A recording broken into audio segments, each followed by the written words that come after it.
right, good morning or good after. Good, how are you, Barbara Sullivan? Great. Um, so this interview is going to be about your childhood. Okay. First question: how did your parents end up in Yonkers? They were born in Yonkers. Okay. Um, what was Yonkers like growing up? Um, it was the place to be. I mean, everybody was from Yonkers, so it was all you knew. So, yeah, it was all families. Nobody had much, but it didn't matter because everybody was in the same boat. What would you say the advantages were of growing just outside New York City, like within what was it, like 10, 15 minutes? Knowing that there was careers nearby so that you needed to study because you wanted a career in New York City. Were there any disadvantages to this? Um, the houses were close by, so you didn't have big open spaces. Um, None of us, I think being closer to the city, it was still even a high cost of living relative to other places. So, I mean, nobody had much, but that really didn't matter. Growing up, you went to a Catholic school. How is that different from, say, the public school at Westfield High School? Less opportunities, but much smaller number of students, so they couldn't afford as many accelerated classes. Our labs did not have the equipment that you have. You said many times before to my sister Katie and I that you guys have had it so good. What does that mean exactly? We didn't have any opportunities. First of all, you might have seen your friends once on a weekend. Um, I mean, we had our uniform. I remember wanting a pair of jeans, and Nanny and Pa could not afford it. So I had my one pair of sneakers for the full year. If you wanted a pair of sneakers just that they were stylish, it was not even a possibility. Okay. Would you trade your upbringing that you had for the one Katie and I had? Why or why not?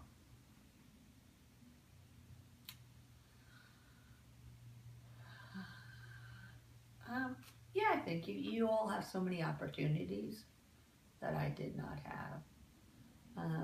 To be able to do more programs, do more activities, go a lot of places that we never went to.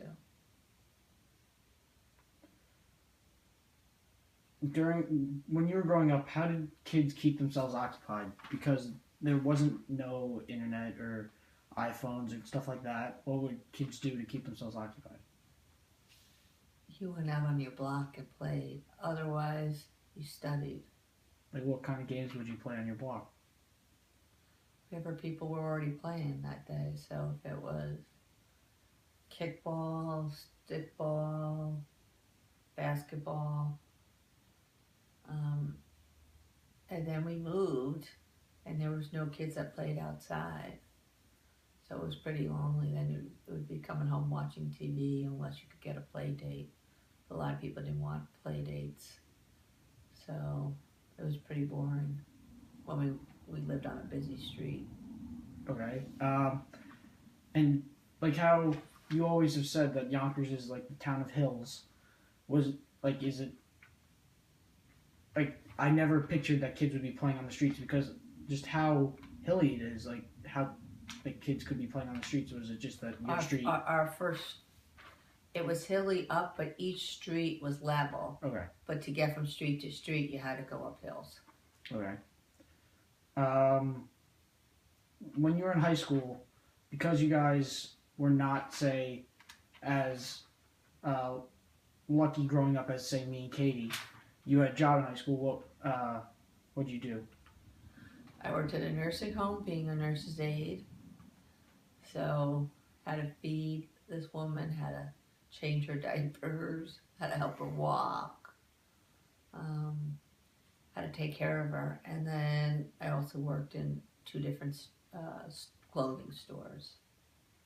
When you were working in the nursing home, could you say that that probably helped you for your career now, since you're doing stuff in medicine, like getting to know that kind of stuff? And I think for a lot of reasons. It helped me be comfortable in a hospital setting, but more importantly, it taught me compassion and that every person had something to give and affect your life. okay, do you feel growing up in not the greatest neighborhoods, say like Westfield, where there isn't as much money and there's probably more crime than there is in Westfield and Yonkers, do you feel that helped you prepare for adulthood and your career? There was no sheltered life. You just had a you well, and also Pa made you streetwise. Like Pa did not want his girls not knowing how to ride the subways or to be self-sufficient. So part of that was also having Pa be my dad. Didn't he make you guys know how to change a tire and whatever? And We could not take the permit test until we changed the tire. We knew how to measure the oil. We knew how to change the oil. We shoveled all of it from day one. I mean, It was all the chores you had. It didn't matter that we didn't have any brothers. We did it all. so what it comes down to, basically, you guys were you and your two sisters were very independent. Yeah. Basically, maybe because of Pa. Did you see this through other kids? Well, everybody was a lot more independent. Nobody had real cars, so everybody had these.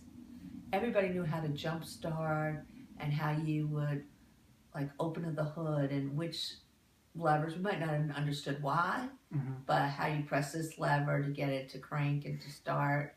You all would not know how to handle all that. Some of them, we had whose car you had to get the blow dryer out, so you need the long extension to dry the wires to start the car. What was for your car? It overheated a lot, so you always had a board, and you had to know how to balance the temperature. Did you have the same car your sisters had when they were in high school? I think in the beginning, but then I had a lot more bombs after it. So I always knew how to jump start my car. My car's, the battery went a lot. Okay. Anything else you would like to say about your childhood? But I loved it. I don't regret it at all. Yeah. Anything else that you didn't cover that thought might be good? You weren't allowed to complain years ago. And anything you got, you were appreciative, and you never asked for anything. Because you knew how hard it was to make ends meet. So you didn't really want for a whole lot, because you knew it wasn't possible. Okay. All right. Thank you for this interview. Thank you. Let's